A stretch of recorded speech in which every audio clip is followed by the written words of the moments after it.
നമസ്കാരം. നമ്മളിപ്പോൾ നിൽക്കുന്നത് ഇന്ത്യയിലെ ആദ്യത്തെ വില്ലേജ്, അതായത് മാന വില്ലേജ് ഉത്തരാഖണ്ഡിലാണ്.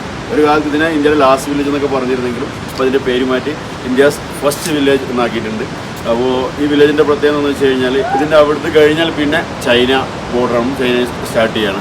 അപ്പോൾ നിങ്ങൾ ഉത്തരാഖണ്ഡിൽ വരുന്ന സമയത്ത് ഒരു മസ്റ്റ് വിസിറ്റിംഗ് പ്ലേസ് ആണ്. പ്രശസ്തമായ ബദ്രിനാഥ് ടെമ്പിളിൽ നിന്ന് വെറും 3 കിലോമീറ്റർ മാത്രമാണ് ഈ ഗ്രാമത്തിലോട്ടുള്ള ദൂരം. ഹൈന്ദവ വിശ്വാസവുമായി വളരെയധികം ബന്ധമുള്ള ഒരു ഗ്രാമമാണിത്. ഈ ഗ്രാമത്തിലൂടെയാണ് സ്വർഗത്തിലോട്ടുള്ള വഴി എന്നാണ് പറയപ്പെടുന്നത്. അതുപോലെ തന്നെ ഹിന്ദു വിശ്വാസപ്രകാരം വ്യാസമഹർഷി മഹാഭാരതം എഴുതിയത് ഇവിടെയുള്ള വ്യാസഗുഫയിൽ ഇരുന്നിട്ടാണെന്നുള്ള വിശ്വാസവുമുണ്ട്. നമ്മുടെ ഇൻഡോ ടിബറ്റൻ ബോർഡർ ഏകദേശം 26 കിലോമീറ്റർ മാത്രമാണ് ഇവിടെ നിന്നുള്ളത്. സമുദ്രനിരപ്പിൽ നിന്ന് 10,500 അടി ഉയരത്തിലുള്ള ഈ ഒരു ഗ്രാമം എന്തുകൊണ്ടും കാഴ്ചയ്ക്ക് മനോഹരമായിട്ടുള്ള ഒരു സ്ഥലം തന്നെയാണ്. നിങ്ങളുടെ ഉത്തരാഖണ്ഡ് യാത്രയിൽ അല്ലെങ്കിൽ ബദ്രിനാഥ് ദർശനത്തിലൊക്കെ വരുമ്പോൾ തീർച്ചയായും നിങ്ങൾ സന്ദർശിച്ചിരിക്കേണ്ട ഒരു സ്ഥലമാണിത്. ഇവിടുത്തെ വീടുകളുടെ നിർമ്മാണ രീതിയും നമ്മളെ ഭയങ്കര അധികം ആകർഷിക്കുന്ന ഒന്നാണ്. എന്തായാലും ഇന്ത്യയിലെ ആദ്യത്തെ ചായക്കടയിൽ നിന്ന് ഒരു ചായയും കുടിച്ച് യാത്ര അവസാനിപ്പിക്കുന്നു.